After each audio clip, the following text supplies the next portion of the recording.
के आने के बाद ही डेवलप हुआ है, नहीं तो 370 कौन हटा रहा था? किसी की बस की नहीं थी, सब डर रहे थे। नाम डेफिनेटली मोदी जी ने आके इंडिया में बहुत सारा ऐसा काम किया है जो कि मतलब सोच पाना भी मुश्किल था, चाहे वो राम मंदिर बनाने के लिए हो, जैसे 370 जो आर्टिकल है उसके बारे में हो, या ऐसे बहुत सारी 3 तलाक का एक मुद्दा है। नमस्कार, मैं संतोष योगी न्यूज सर्वोत्तम में आपका हार्दिक स्वागत करता हूं। दोस्तों, आज मैं इधर मार्केट में आया हूं, नोएडा में। दोस्तों, योगी जी ने कहा कि पाक अधिकृत कश्मीर जो है, वहां की पब्लिक कह रही है कि मैं भारत में मिलना चाह रहा हूं। वहां की जनता, पॉप की जनता कह रही है मैं भारत में मिलना चाह रहा हूं। तो दोस्तों, आज मैं आपको दिखाता हूं कि इस पर जनता की क्या राय है, जनता क्या कहना चाह रही है। सर देखिए, हाँ सर देखिए, जैसा वहाँ की जनता अब जो सोच रही है बहुत ही अच्छा सोच रही है। उन्हें तो वो मिलने की जरूरत नहीं है, पहले से हिंदुस्तान का ही पार्ट था, पार्ट है और पार्ट रहेगा। तो ये तो पाकिस्तान वालों ने अपना बेफजूल का एक अपना वो बना रखा है। वो भारत, पूरा कश्मीर भारत का ही है, पहले से ही वो भारत का ही रहेगा। दूसरी बात, जो ये धारा 370 हटी है, उसके बाद मोदी जी ने इतना अच्छा काम किया है कि धारा 370 जो लगी हुई थी, जो कांग्रेस काल में कभी नहीं हो पाया, वो मोदी जी ने कर दिखाया। तो इसमें ये रहेगा कि जो वहाँ की जो जनता है, कश्मीर की पूरी जनता, वो हमारे ही भाई लोग हैं, तो हमारे साथ मिलजुल के रहेंगे। देश के, वो भी देश का हिस्सा है, देश का हिस्सा क्या, देश ही है वो हमारा। पूरे भारत की उन्नति होगी तो उनकी भी ऑटोमेटिक उन्नति होती रहेगी। और ये सिर्फ मोदी जी की वजह से संभव हुआ है। मोदी जी आगे भी आएंगे, अभी भी हैं और आगे भी रहेंगे, तो पीओके तो मिलकर रहेगा भारत के अंदर, इसमें कोई शक नहीं है, और ये मोदी जी के होते ही मुमकिन है। सर, आपका गुड नेम? मेरा नाम रजत मिश्रा है।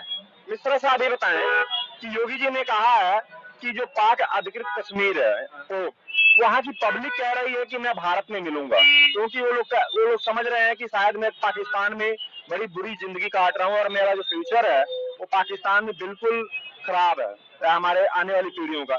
इसके बारे में आपका क्या कहना है? देखिए, वो भी यहाँ की चीजों को देख के ये चाह रहे हैं कि हिंदुस्तान से जुड़ना, क्योंकि यहाँ पे जो चीजें डेवलप हो रही हैं आज के टाइम पे, वो शायद वो पाकिस्तान के साथ जुड़ के नहीं कर पाएंगे, जो कि योगी राज में आप देख ही रहे हैं, सारी चीजें जितने ही चल रही हैं, और अब वो काम हो रहे हैं जो पहले कभी नहीं हुए, जो जिस काम को करने से पब्लिक डरती थी, लेकिन आज वो इस सरकार में सक्सेसफुल हो रही है, इसीलिए वो यहाँ से जुड़ना चाहते हैं, क्योंकि पाकिस्तान के हाल आपको पता ही है, भूखे मर रहे हैं वहाँ पे सब, इंडिया से इसलिए जुड़ रहे हैं। अच्छा, ये बताएं कि आपको क्या लग रहा है कि धारा 370 के हटने से वहां का डेवलप हुआ, या पहले हो रहा था, या मोदी जी के आने के बाद डेवलप हुआ? इसके बारे में आप क्या कहते हैं? मोदी जी के आने के बाद ही डेवलप हुआ है, नहीं तो 370 कौन हटा रहा था? किसी की बस की नहीं थी, सब डर रहे थे। नाम नहीं लोग लेना चाहते थे। बीजेपी सरकार में सारी चीजें सक्सेसफुल हो रही हैं और आगे भी होंगी, कोई रोक नहीं सकता, किसी की पावर नहीं है उन्हें रोकने की। अच्छा, ये बताएं, कुछ लोग तो कह रहे हैं कि बीजेपी सरकार में आने पर हम लोग, मतलब बीजेपी जब से आई है, देश का बड़ा बुरा हाल है, बेरोजगारी है, नौकरी नहीं मिल रही है, महंगाई बढ़ रही है, इसके बारे में आपका क्या कहना है? लेकिन नौकरी मिलने वाली बात तो ये है कि अगर कोई नौकरी करना चाहेगा तो जरूर मिलेगी। जो घर बैठे बैठे नौकरी ढूंढ रहे हैं उसे नौकरी नहीं मिलेगी। ऊपर वाला आगे आपके मुंह में निवाला नहीं डालेगा, आपको बाहर निकलना पड़ेगा। और वो कह रहे हैं कि बीजेपी राज में नौकरी नहीं है, ये नहीं है, तो एक छोटी सी चीज बता दूं, कांग्रेस थी तब कौन से सबको रोजगार मिल गया, सरकारी नौकरियां मिल गई। आज सारे वही चीज। बहुत बहुत धन्यवाद सर आपका। सर, आपका गुड नेम? विशाल। अविशाल? विशाल विशाल। अच्छा, विशाल साहब, ये बताएं, योगी जी ने कहा है कि पाकिस्तान अधिकृत जो कश्मीर है, वहाँ की पब्लिक जो है भारत में मिलना चाह रही है। तो ऐसी भारत में क्या ऐसी विशेषता आ गई कि जो वहाँ की पब्लिक कह रही है कि मैं भारत में मिलना चाहता हूँ? और मैंने वहाँ का न्यूज भी देखा था, साना अमजद जी है वहाँ की, वो कह वहाँ वो सर्वे कर रही है, तो वो भी बता रहे हैं, पब्लिक कह रही है कि नहीं, मोदी हमको प्राइम मिनिस्टर मोदी को दे दो, हमको मोदी मिलना चाहिए। तो इसके बारे में आपका क्या कहना है? देखिए, मेरे हिसाब से ये एक पॉलिटिकल इशू है, और गवर्नमेंट में जैसे योगी आदित्यनाथ जी हैं, वो एक बहुत ही मतलब रेपुटेड चीफ मिनिस्टर हैं, तो उन्होंने अपने समझ से बोला है। लेकिन ये अगर मेरे कहने से कि मैं अगर अमेरिका डेवलप है और मैं वहाँ का प्रधानमंत्री या प्रेसिडेंट यहाँ इंडिया में आ जाए या मैं वहाँ चला जाऊँ, ये एक इमेजिनरी सिचुएशन है। मैं इमेजिन तो कर सकता हूँ कि मैं मून पे चला जाऊँ, लेकिन मेरे हिसाब से ये चीज पॉसिबल नहीं है। And definitely as a Indian I welcome कि अगर पाकिस्तान का कोई भी पार्ट है अगर वो हमारे देश में आए तो हम उसको वेलकम करेंगे और अपने पास जरूर उनको प्रोवाइड करेंगे जो भी हमारे से हो सकता है। अच्छा ये बताइए कि वहाँ की जो पब्लिक है, सब इधर आए, वहाँ की जो पब्लिक है वो तो देखिए वो तो हमको अपना दुश्मन मानते हैं, लेकिन दुश्मन कंट्री के प्रधानमंत्री को कह रहे हैं नहीं हमारे यहाँ का प्रधानमंत्री मोदी होना चाहिए, ये तो बहुत बड़ी बात है। इसके बारे में आपका क्या कहना है? देखिए जिस तरीके के हालात आज के डेट में पाकिस्तान में बना हुआ है वो उससे मतलब लगातार जो वहाँ की जनता है, आम जनता, उनके लिए खाने का इशू है, एम्प्लॉयमेंट का इशू है और बहुत सारा ऐसा इंफ्रास्ट्रक्चर का भी प्रॉब्लम है।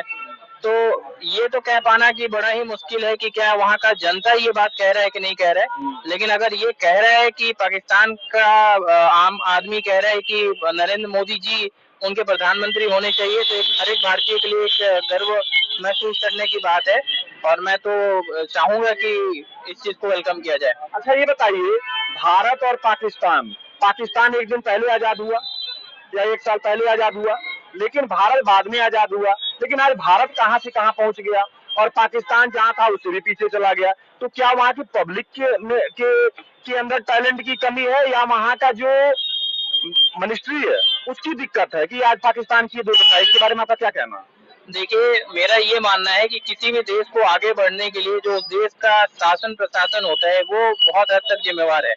भारत में आज देखिए बहुत हद तक जो हमारा डेमोक्रेसी है वो बहुत ही इंडिपेंडेंट है। हर एक व्यक्ति के पास यहाँ पे इलेक्शन में अपने वोट को रखने का एक अधिकार है और यहाँ पे आज चाहे नरेंद्र मोदी जी हो चाहे पहले कांग्रेस का जो भी इलेक्शन में था, उन सबको एक डर रहता है कि अगर वो अच्छा काम नहीं करेंगे तो कहीं ना कहीं वो रिप्लेसेबल है।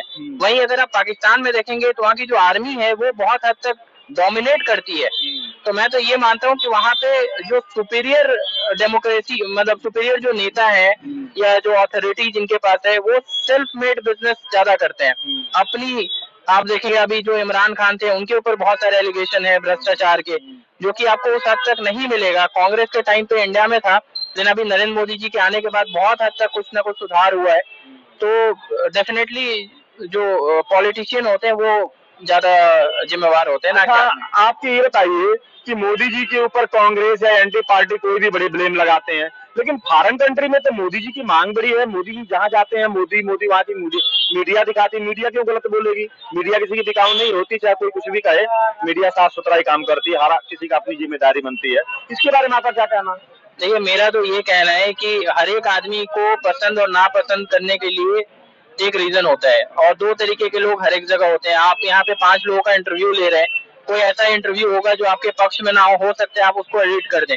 मैं ये नहीं कहता कि नरेंद्र मोदी जी को मैं भी पसंद करता हूँ और पूरे भारतवर्ष के लोग पसंद करते हैं, विदेशों में भी लोग उनको पसंद करते हैं और डेफिनेटली मोदी जी ने आके इंडिया में बहुत सारा ऐसा काम किया है जो कि मतलब सोच पाना भी मुश्किल था, चाहे वो राम मंदिर बनाने के लिए हो, जैसे 370 जो आर्टिकल है उसके बारे में हो, या ऐसे बहुत सारी 3 तलाक का एक मुद्दा है।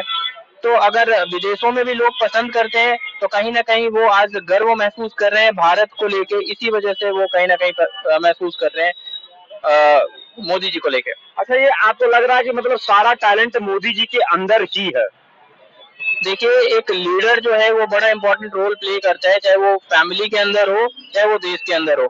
अगर हमारा लीडर सक्षम है और उसको एक सही तरीके से एडमिनिस्ट्रेशन को चलाने का कला पता है उसको, तो डेफिनेटली कहीं ना कहीं बेहतर रिजल्ट आता है। अच्छा ये बताइए क्या जो पाकिस्तान की दुर्गति हो रही है क्या उसके अपने कर्मों का फल है या वहाँ की सोच ही ऐसी है? देखिए पाकिस्तान शुरू से जैसे मैंने बोला कि आर्मी वहाँ पे बहुत ज्यादा डोमिनेट करती है। वहाँ के जितने भी हायर अथॉरिटी हैं वो हमेशा अपने फायदे के बारे में ज्यादा सोचते हैं और वहाँ की जो जनता है वो तो टोटली डिपेंड करती है कि जो पॉलिटिशियन है या हायर अथॉरिटी है वो उनको किस तरीके से मैनेज करता है। तो मेरे ख्याल से कहीं ना कहीं जो बड़े लोग हैं वो ज्यादा जिम्मेवार है, ना कि नागरिक। आपको बहुत बहुत धन्यवाद साहब। सर आपका गुड नेम? चंदन लाल। चंदन साहब ये बताएं कि योगी जी ने एक स्टेटमेंट दिया है कि पाकिस्तान अधिकृत जो कश्मीर है वहाँ की पब्लिक भारत में मिलना चाह रही है। इसके ऊपर आपकी क्या राय है और आप क्या कहना चाह रहे हैं? डेमोक्रेसी की बात करें तो ये पब्लिक के विशेष और डिमांड से ही चलती है। इफ ये पब्लिक की विश है तो मोस्ट वेलकम, और अगर ये पॉलिटिकल स्टेटमेंट है तो नो कमेंट्स। नहीं, लेकिन वहाँ का जो हमने न्यूज भी देखा है, पाकिस्तान का न्यूज जो मैंने देखा है, वहाँ की भी पब्लिक तो इस बात के लिए एग्री करती है कि हाँ, जो इंडिया में कश्मीर है वहाँ पर डेवलप ज्यादा है और हम लोग तो भूखे मरे। अभी मैं 2 दिन पहले न्यूज देख रहा था, वहाँ का भी न्यूज बड़े निष्पक्षता से लोग दिखाते हैं कि पब्लिक सर्वे में कोई गलत तो दिखाई नहीं सकता। आप जो बोल रहे हैं वही तो मैं दिखाऊं। आपकी बात, आप जो कह रहे हो, अगर ये इतनी आसान होती तो फिर भारत और पाकिस्तान बनता ही क्यों? आपकी बात तो बिल्कुल ठीक है, लेकिन अगर पब्लिक कह रही है तो पब्लिक की भी के बात का भी तो कुछ मायने रखता है ना। मैंने तो आपको पहले ही कहा कि अगर पब्लिक की विश है तो मोस्ट वेलकम, लेकिन ये कहना आसान है, करना बहुत ही मुश्किल है। सर, आपका गुड नेम? मैं पीएस रावत। रावत साहब, ये बताएं, आप उत्तराखंड से होंगे जी? रावत साहब, आप ये बताएं, थोड़ा तेज बोलिएगा, कि योगी साहब ने कहा है, महाराज जी ने, कि पाक अधिकृत जो कश्मीर है वहाँ की पब्लिक कह रही है कि मैं भारत में मिलना चाह रहा हूँ, उसके ऊपर आपकी क्या राय है? बिल्कुल, हम योगी जी के साथ हैं, वो जो बोल रहे हैं सही बोल रहे हैं और इसका हम पुरजोर समर्थन करते हैं। सर, ये बताइए कि योगी जी ने कहा है कि पाकिस्तान अधिकृत जो कश्मीर है वहाँ की पब्लिक ने कहा है कि हम भारत में मिलना चाहते हैं क्योंकि वहाँ पर उनको अपना फ्यूचर नज़र नहीं आ रहा है, उसके बारे में आपकी क्या राय है? सर, मैटर यही करता है ना कि लोगों का क्या डिसीजन है। लोग अगर चाहते हैं कि वहाँ न रहें और इंडिया में मिलना चाहे तो उनका डिसीजन है, उन्हें इंडिया में लेना चाहिए। क्योंकि अगर बंटवारे के टाइम भी यही हुआ था कि जिनका मन था वो पाकिस्तान जाए, जिनका मन है वो भारत में रहे। सर, आपका गुड नेम? मेरा नाम गगनदीप है। गगनदीप साहब, ये बताएं कि योगी जी ने कहा है कि पाक अधिकृत का जो कश्मीर है वहाँ की पब्लिक इंडिया में मिलना चाह रही है, इसके बारे में थोड़ा आप बताएं हमारे व्यूअर्स को। बिल्कुल मिलना चाहते हैं और हम भी मिलना चाहते हैं, क्योंकि मैं तो कश्मीर से हूँ, मैं जम्मू कश्मीर से हूँ। अच्छा। तो वहाँ पे जो पहले हमारी सरकार थी, जो कांग्रेस की थी, उन्होंने 60 साल 65 साल जितना भी राज करा, उसमें कुछ नहीं था, जीरो था कश्मीर, कुछ उसकी वैल्यू नहीं थी, कभी भी कुछ भी हो सकता था, टेररिस्ट अटैक होते थे। अभी भी उसमें जब तक कांग्रेस थी तो वहाँ पर तब तक होता था। हम ये नहीं बोलते कि अभी होता नहीं है, कभी कभी हो जाता है, और जो भी होता है उसमें सबसे ज़्यादा जो वो होते हैं कश्मीरी होते हैं, बहुत हर कश्मीरी को तो नहीं बोलूँगा, बट बहुत सारे जो अभी भी कश्मीर का पाकिस्तान का सपोर्ट करते हैं। बट मैं तो ये बोलता हूँ, क्योंकि मैं खुद जम्मू से उठ के, कश्मीर से उठ के दिल्ली में आया हूँ, यहाँ पे जॉब करना है, यहीं पे मैंने स्टडी करी। अगर पहले से ऐसा होता तो मेरे से पहले जो जितने स्टूडेंट रहे हैं, जो मेरे से जूनियर थे या मेरे से सीनियर थे, जो पहले उन्होंने कुछ प्रॉब्लम की वजह से स्टडी छोड़ दी, क्योंकि वो तो यही था कि वहाँ पे कश्मीर में कुछ स्कोप नहीं था, बाहर हम आ नहीं सकते थे, कुछ भी था। और अब जब से बीजेपी आई है तो बहुत सारे उन्होंने 370 तोड़ा। जब 370 टूटा तो उसमें यही था कि कोई भी बाहर के लोग, मतलब जम्मू कश्मीर को छोड़ के जो बाहर से थे, वो जम्मू कश्मीर में बाहर के लोग जम्मू कश्मीर में आ सकते थे, नहीं आ सकते थे, बट अब आ सकते हैं। तो जो भी है, तो अब मैं तो यही बोलता कि बीजेपी की वजह से ही हुआ है। अच्छा, ये बताएं कि आप कश्मीर के रहने वाले हैं और आप वहाँ के नज़दीक आपसे पाकिस्तान भी पड़ता है, तो हमको लग रहा है कि कुछ ना कुछ पाकिस्तान के बारे में भी 2% शायद आपको भनक होती होगी, क्योंकि नज़दीक से हैं। तो क्या बताइए कि वहाँ की भी पब्लिक ऐसे ही परेशान है, पाकिस्तान के जो रहने वाले हैं? हाँ बिल्कुल, बहुत सी किया। मैं तो अप्रोक्स यही बोलूँगा कि सारी पब्लिक ही परेशान है, वहाँ पे हर चीज़ की परेशानी है। और उसके मुकाबले अगर इंडिया को देखा जाए तो इंडिया बहुत डेवलप हुआ है, और ये तो मैं यही बोलूँगा कि जब से बीजेपी आई तब से डेवलप हुआ है। आपका बहुत बहुत धन्यवाद। दोस्तों, देखिए, मैंने आपको दिखाया कि योगी जी ने जो स्टेटमेंट दिया है कि पाक अधिकृत कश्मीर जो है वहाँ की पब्लिक भारत में मिलना चाह रही है। तो दोस्तों देखिए, हमारे यहाँ की जो पब्लिक ने अपनी राय दी है वो मैंने आपको दिखाया। तो दोस्तों, अब आज का एपिसोड मैं यहीं ख़त्म कर रहा हूँ। अगर हमारा एपिसोड पसंद आए तो हमारे वीडियो को लाइक करिए, चैनल को सब्सक्राइब करिए और अपनी राय कमेंट बॉक्स में ज़रूर लिखें। जय हिंद।